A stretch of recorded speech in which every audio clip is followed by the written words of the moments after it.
بسم الله الرحمن الرحيم. ياسين والقرآن الحكيم إنك لمن المرسلين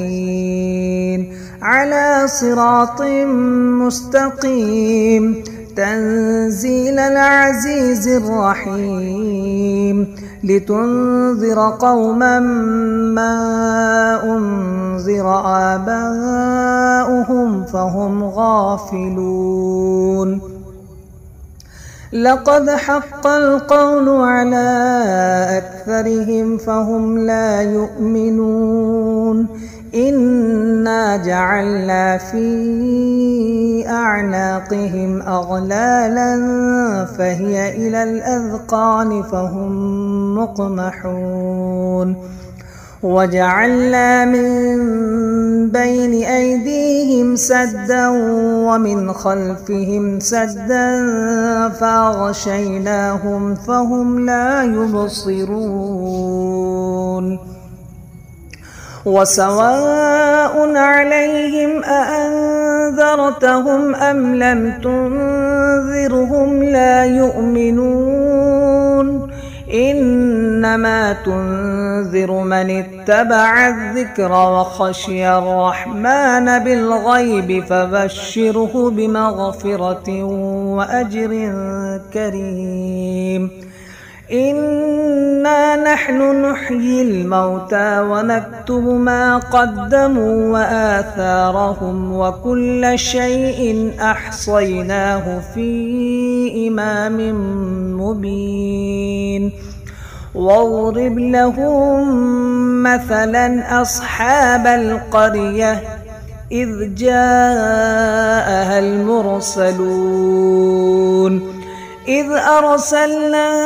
إليهم 2 فكذبوهما فعززنا بثالث فقالوا إنا إليكم مرسلون. قالوا ما أنتم إلا بشر مثلنا وما أنزل الرحمن من شيء إن أنتم إلا تكذبون. قالوا ربنا يعلم إنا إليكم لمرسلون وما علينا إلا البلاغ المبين. قالوا إنا تطيرنا بكم لئن لم تنتهوا لنرجمنكم وليمسنكم منا عذاب أليم. قالوا طائركم معكم أئن ذكرتم بل أنتم قوم مسرفون. وجاء من أقصى المدينة رجل يسعى قال يا قوم اتبعوا المرسلين اتبعوا من لا يسألكم أجرا وهم مهتدون. وما لي لا أعبد الذي فطرني وإليه ترجعون. أتخذ من دونه آلهة إن يردني الرحمن بضر لا تغن عني شفاعتهم شيئا ولا ينقذون. إني إذا لفي ضلال مبين. إني آمنت بربكم فاسمعون. قيل ادخل الجنة قال يا ليت قومي يعلمون بما غفر لي ربي وجعلني من المكرمين. وما أنزلنا على قومه من بعده من جند من السماء وما كنا منزلين إن كانت إلا صيحة واحدة فإذا هم خامدون يا حسرة على العباد ما يأتيهم من رسول إلا كانوا به يستهزئون ألم يروا كم أهلكنا قبلهم من القرون أنهم إليهم لا يرجعون وإن كل لما جميع لدينا محضرون وآية لهم الأرض الميتة أحييناها وأخرجنا منها حبا فمنه يأكلون وجعلنا فيها جنات من نخيل وأعناب وفجرنا فيها من العيون ليأكلوا من ثمره وما عملته أيديهم أفلا يشكرون سبحان الذي خلق الأزواج كلها مما تنبت الأرض ومن أنفسهم ومما لا يعلمون وآية لهم الليل نسلخ منه النهار فإذا هم مظلمون والشمس تجري لمستقر لها ذلك تقدير العزيز العليم والقمر قدرناه منازل حتى عاد كالعرجون القديم لا الشمس ينبغي لها أن تدرك القمر ولا الليل سابق النهار وكل في فلك يسبحون وآية لهم أنا حملنا ذريتهم في الفلك المشحون وخلقنا لهم من مثله ما يركبون وإن نشأ نغرقهم فلا صريخ لهم ولا هم ينقذون إلا رحمة منا ومتاعا إلى حين وإذا قيل لهم اتقوا ما بين أيديكم وما خلفكم لعلكم ترحمون وما تأتيهم من آية من آيات ربهم إلا كانوا عنها معرضين وإذا قيل لهم أنفقوا مما رزقكم الله قال الذين كفروا للذين آمنوا أنطعم من لو يشاء الله أطعمه إن أنتم إلا في ضلال مبين ويقولون متى هذا الوعد إن كنتم صادقين ما ينظرون إلا صيحة واحدة تأخذهم وهم يخصمون فلا يستطيعون توصية ولا إلى أهلهم يرجعون ونفخ في الصور فإذا هم من الأجداث إلى ربهم ينسلون قالوا يا ويلنا من بعثنا من مرقدنا هذا ما وعد الرحمن وصدق المرسلون إن كانت إلا صيحة واحدة فإذا هم جميع لدينا محضرون فاليوم لا تظلم نفس شيئا ولا تجزون إلا ما كنتم تعملون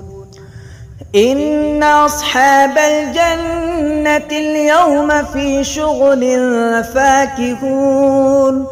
هم وأزواجهم في ظلال على الأرائك متكئون لهم فيها فاكهة ولهم ما يدعون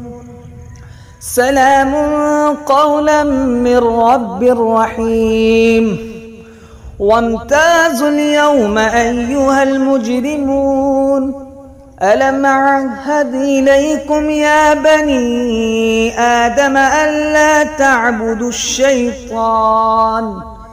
إنه لكم عدو مبين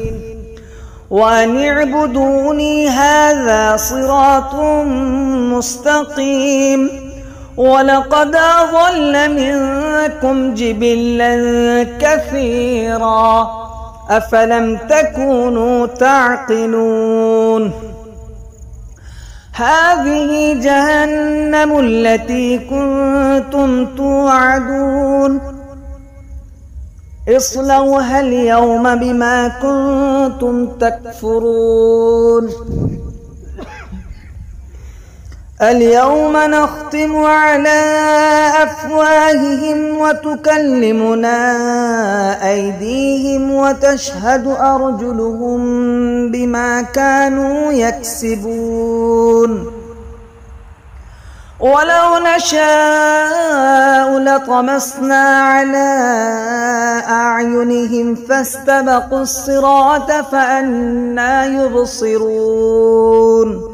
ولو نشاء لمسخناهم على مكانتهم فما استطاعوا مضيا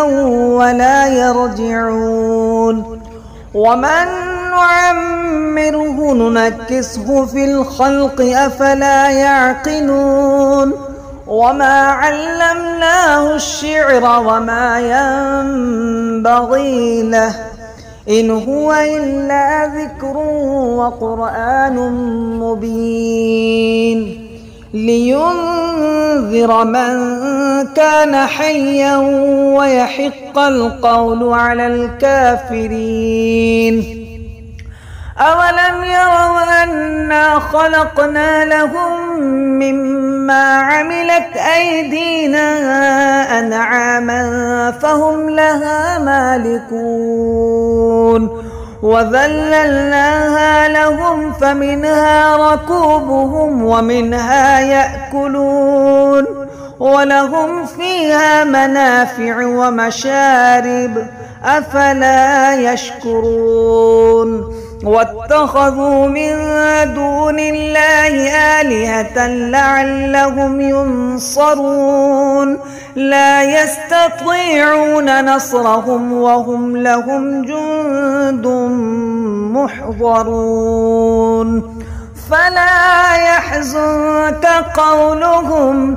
إنا نعلم ما يسرون وما يعلنون أولم ير الإنسان أنا خلقناه من نطفة فإذا هو خصيم مبين وضرب لنا مثلا ونسي خلقه قال من يحيي العظام وهي رميم قل يحييها الذي أنشأها أول مرة وهو بكل خلق عليم الذي جعل لكم من الشجر الأخضر نارا فإذا أنتم منه توقدون أوليس الذي خلق السماوات والأرض بقادر على أن يخلق مثلهم بلى وهو الخلاق العليم إنما أمره إذا أراد شيئا أن يقول له كن فيكون فسبحان الذي بيده ملكوت كل شيء وإليه ترجعون. بسم الله الرحمن الرحيم. الرحمن علم القرآن خلق الإنسان علمه البيان الشمس والقمر بحسبان والنجم والشجر يسجدان والسماء رفعها ووضع الميزان ألا تطغوا في الميزان وأقيموا الوزن بالقسط ولا تخسروا الميزان والأرض وضعها للأنام فيها فاكهة والنخل ذات الأكمام والحب ذو العصف والريحان فبأي آلاء ربكما تكذبان خلق الإنسان من صلصال كالفخار وخلق الجان من مارج من نار فبأي آلاء ربكما تكذبان رب المشرقين ورب المغربين فبأي آلاء ربكما تكذبان مرج البحرين يلتقيان بينهما برزخ لا يبغيان فبأي آلاء ربكما تكذبان يخرج منهما اللؤلؤ والمرجان فبأي آلاء ربكما تكذبان وله الجوار المنشآت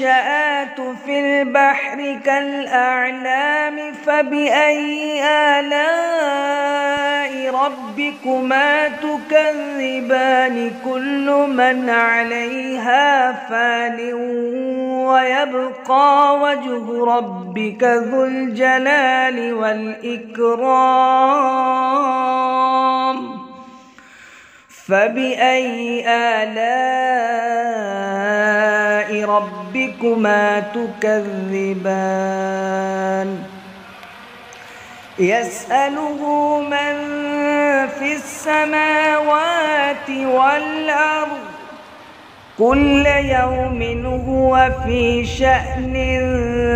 فبأي آلاء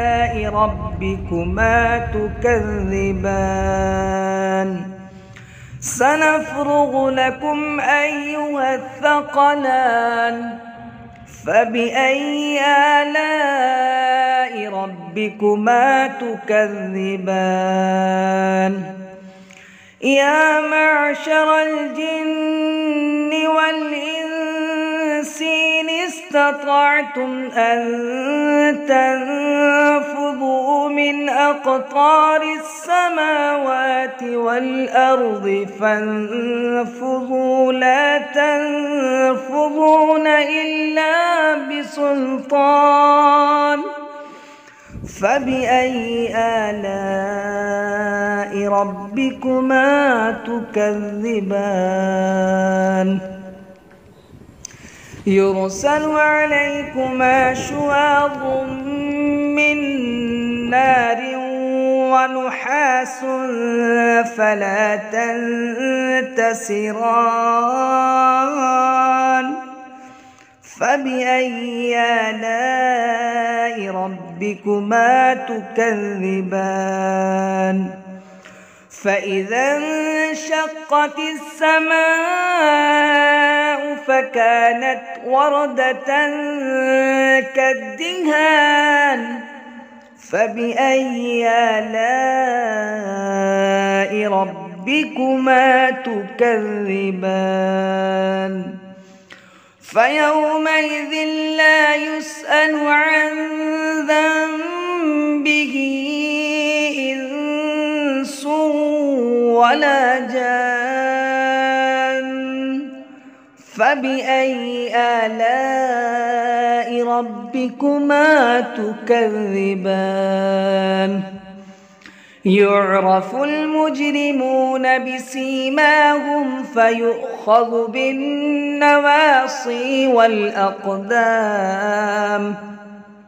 فبأي آلاء ربكما تكذبان هذه جهنم التي يكذب بها المجرمون يطوفون بينها وبين حميم آن فبأي آلاء ربكما تكذبان ولمن خاف مقام ربه جنتان فبأي آلاء ربكما تكذبان ذواتا أفنان فبأي آلاء ربكما تكذبان فيهما عينان تجريان فبأي آلاء ربكما تكذبان فيهما من كل فاكهة زوجان فبأي آلاء ربكما تكذبان متكئين على فرش بطائنها من استبرق وجنى الجنتين دان فبأي آلاء ربكما تكذبان فيهن قاصرات الطرف لم يطمثهن إنس قبلهم ولا جان فبأي آلاء ربكما تكذبان كأنهن الياقوت والمرجان فبأي آلاء ربكما تكذبان هل جزاء الإحسان إلا الإحسان فبأي آلاء ربكما تكذبان ومن دونهما جنتان فبأي آلاء ربكما تكذبان مدهامتان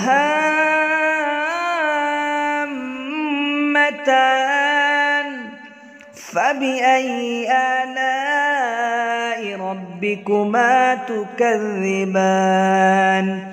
فيهما عينان نضاختان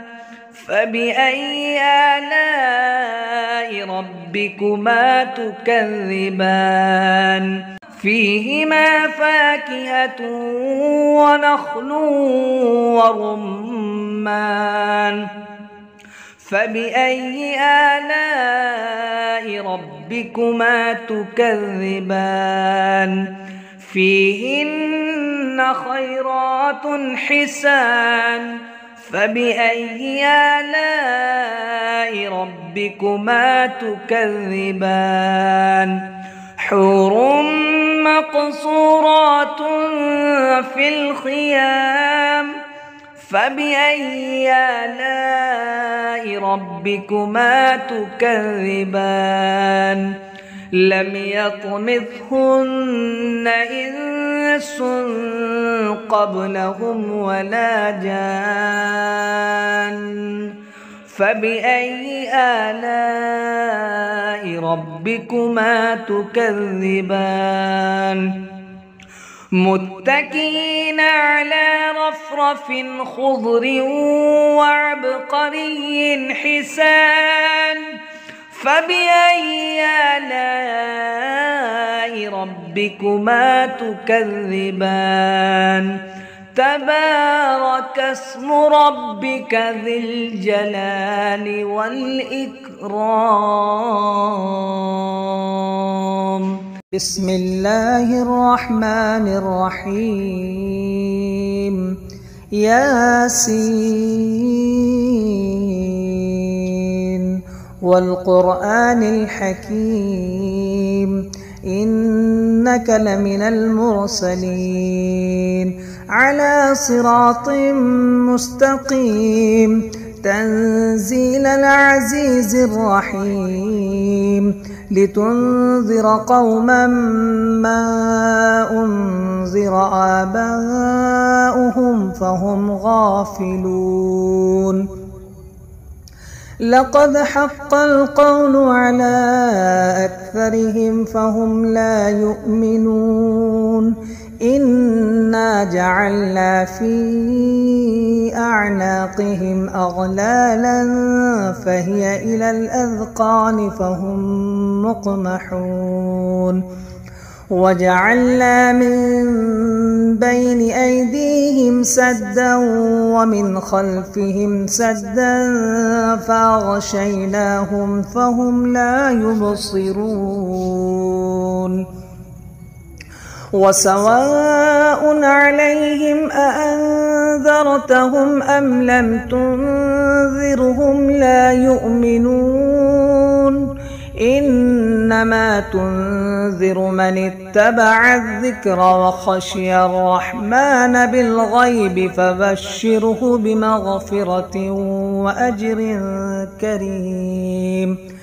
إنا نحن نحيي الموتى ونكتب ما قدموا وآثارهم وكل شيء أحصيناه في إمام مبين واضرب لهم مثلا أصحاب القرية إذ جاءها المرسلون إذ أرسلنا إليهم 2 فكذبوهما فعززنا بثالث فقالوا إنا إليكم مرسلون قالوا ما أنتم إلا بشر مثلنا وما أنزل الرحمن من شيء إن أنتم إلا تكذبون قالوا ربنا يعلم إنا إليكم لمرسلون وما علينا إلا البلاغ المبين. قالوا إنا تطيرنا بكم لئن لم تنتهوا لنرجمنكم وليمسنكم منا عذاب أليم. قالوا طائركم معكم أئن ذكرتم بل أنتم قوم مسرفون. وجاء من أقصى المدينة رجل يسعى قال يا قوم اتبعوا المرسلين اتبعوا من لا يسألكم أجرا وهم مهتدون. وما لي لا أعبد الذي فطرني وإليه ترجعون. أتخذ من دونه آلهة إن يردني الرحمن بضر لا تغن عني شفاعتهم شيئا ولا ينقذون. إني إذا لفي ضلال مبين. إني آمنت بربكم فاسمعون. قيل ادخل الجنة قال يا ليت قومي يعلمون بما غفر لي ربي وجعلني من المكرمين. وما أنزلنا على قومه من بعده من جند من السماء وما كنا منزلين. إن كانت إلا صيحة واحدة فإذا هم خامدون. يا حسرة على العباد ما يأتيهم من رسول إلا كانوا به يستهزئون. ألم يروا كم أهلكنا قبلهم من القرون أنهم إليهم لا يرجعون. وإن كل لما جميع لدينا محضرون. وآية لهم الأرض الميتة أحييناها وأخرجنا منها حبا فمنه يأكلون. وجعلنا فيها جنات من نخيل وأعناب وفجرنا فيها من العيون ليأكلوا من ثمره وما عملته أيديهم أفلا يشكرون. سبحان الذي خلق الأزواج كلها مما تنبت الأرض ومن أنفسهم ومما لا يعلمون. وآية لهم الليل نسلخ منه النهار فإذا هم مظلمون.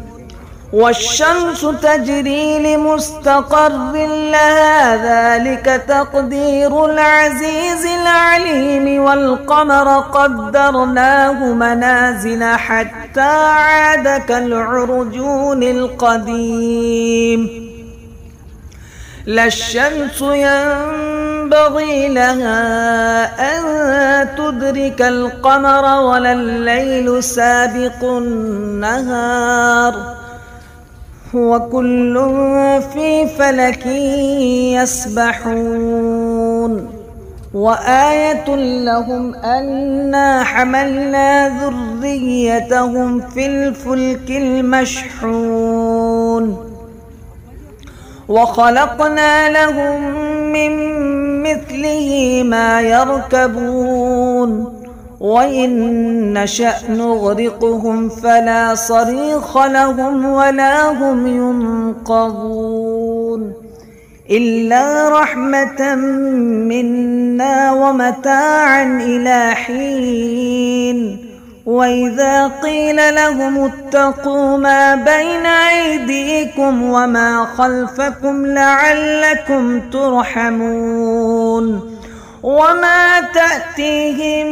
من آية من آيات ربهم إلا كانوا عنها معرضين وإذا قيل لهم أنفقوا مما رزقكم الله قال الذين كفروا للذين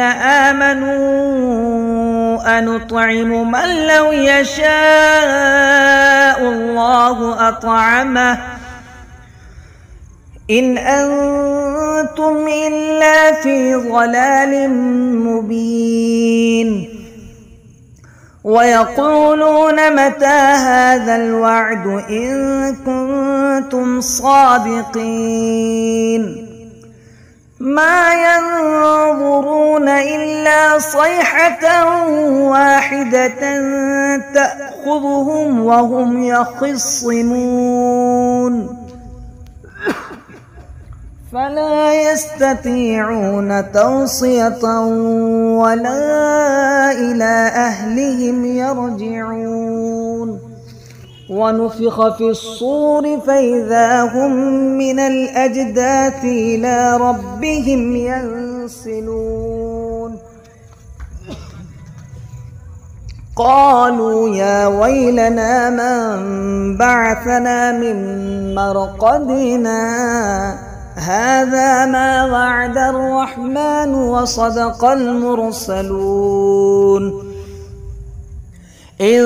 كانت إلا صيحة واحدة فإذا هم جميع لدينا محضرون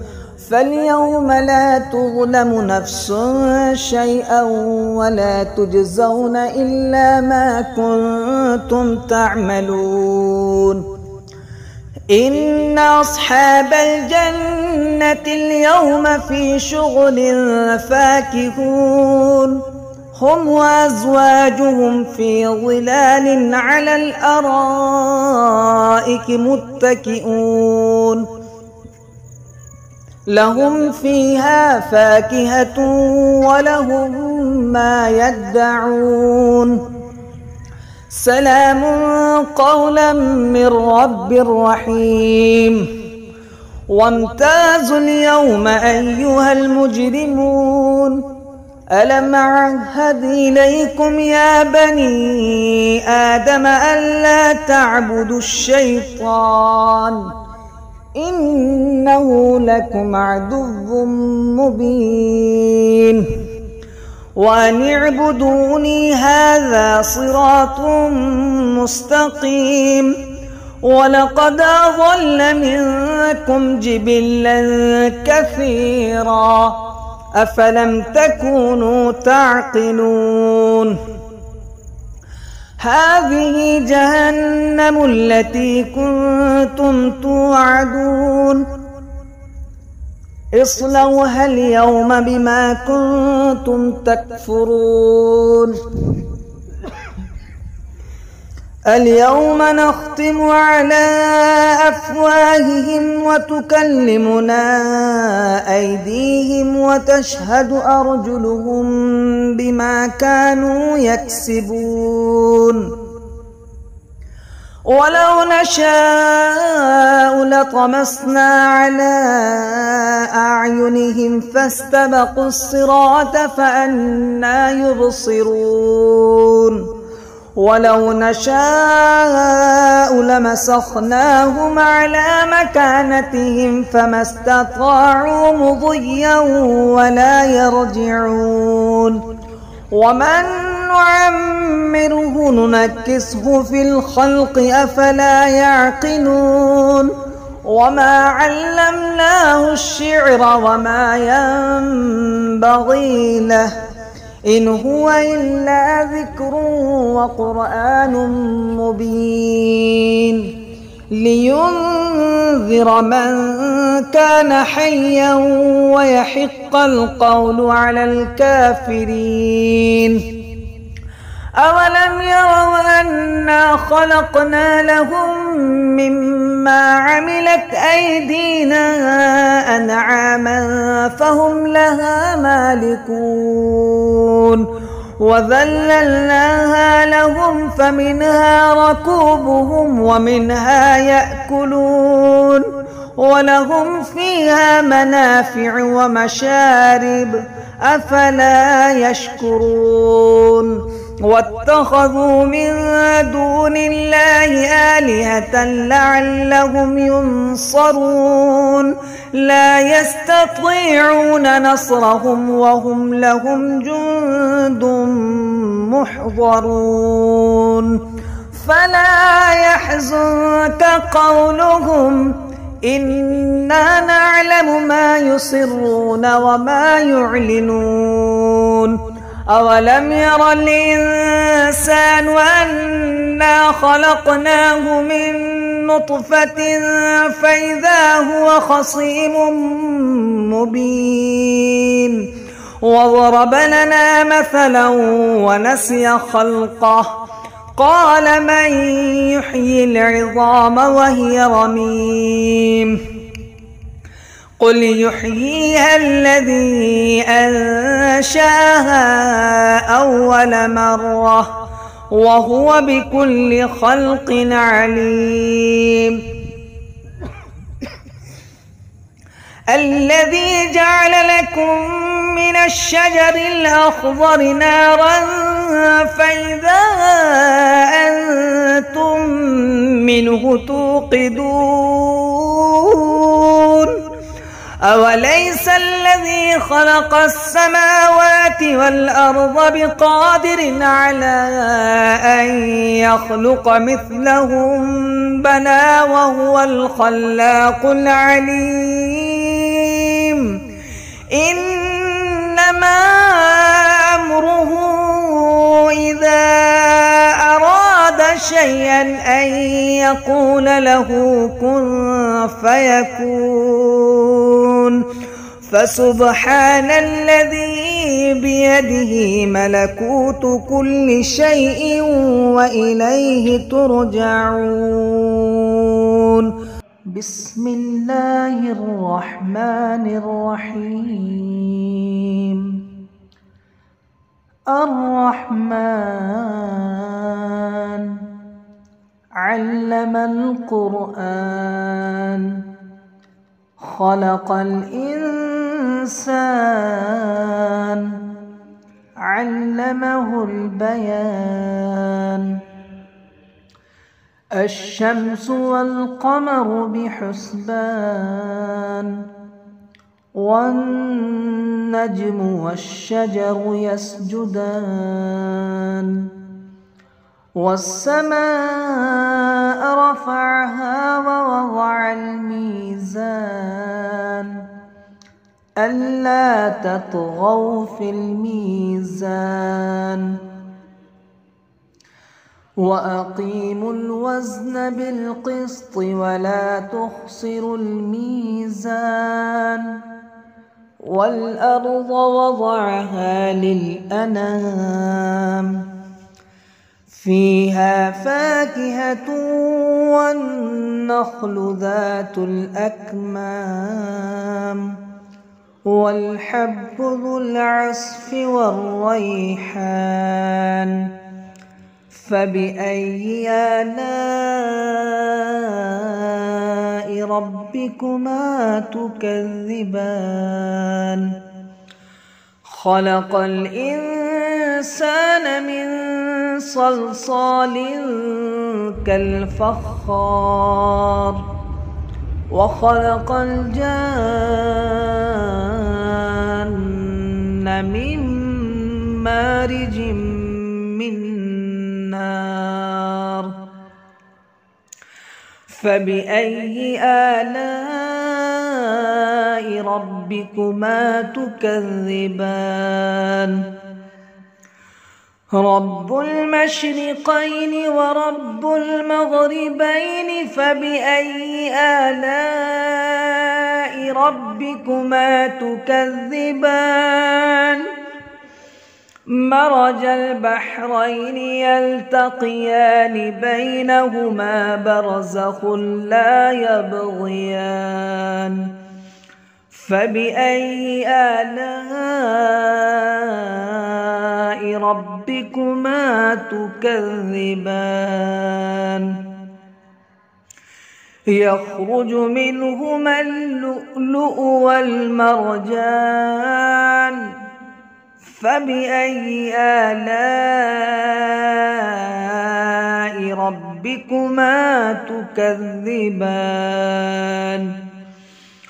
وله الجوار المنشآت في البحر كالأعلام فبأي آلاء ربكما تكذبان كل من عليها فان ويبقى وجه ربك ذو الجلال والإكرام فبأي آلاء ربكما تكذبان يسأله من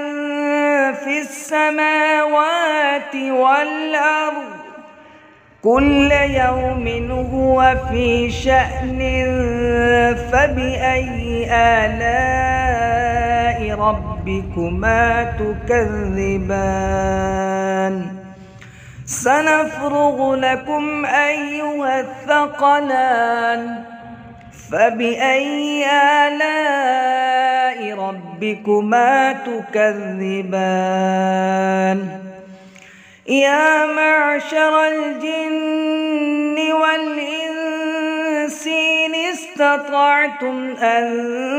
تنفذوا من أقطار السماوات والأرض فانفذوا لا تنفذون إلا بسلطان